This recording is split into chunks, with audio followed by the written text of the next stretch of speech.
protocol already established, a pleasant afternoon. I will summarize the argument put forward by my colleagues. But first, I would like to reiterate some fallacious points made by my opponents. My worthy opponent stated that TVE is the best model of education, but they have no proof to this. Where is the facts? Where is the evidence? Where is the statistics? According to our researches, we have proven that TVE is not a model by itself, and it has not been compared to a model of education, example, the tertiary education system.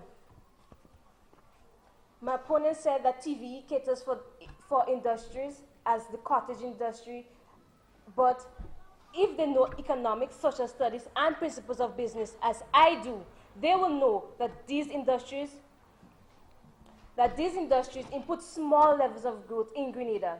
It is mainly the business industries that help to raise the economy in this country, and you need academic education to do this.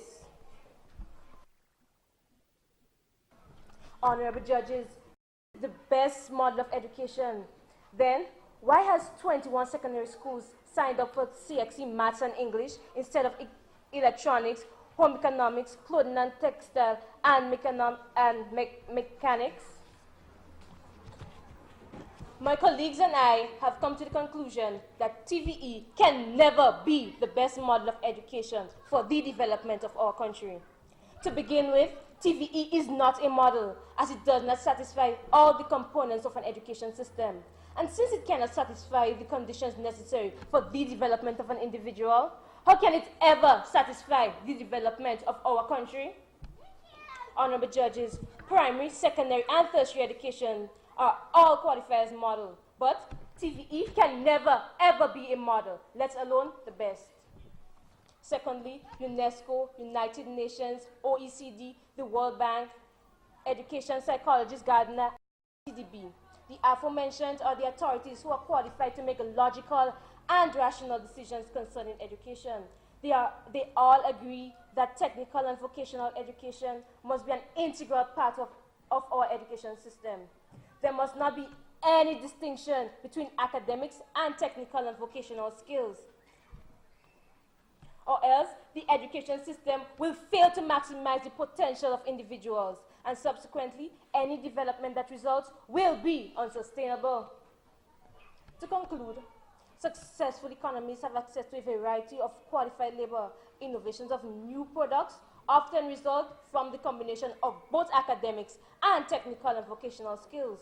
So, no matter how you put it, the fact remains that TVE only provides a small window of opportunity. Therefore, when it comes to talking of a best model, the only answer that comes to our mind is universal education. Academics and TVE are both integrated into the curriculum to provide a whole system of learning, also known as a complete system of learning. As I should repeat, a complete system of learning where you should cater for all the needs of every individual. According to Albert Einstein, and I quote, "Education is what remains after one has forgotten what one has learned in school." And this is the reason why the policymakers have taken the initiative to refocus our education system. Technical training, personal development skills, and academics. Nowhere on this do you see TVET by itself. I rest my case.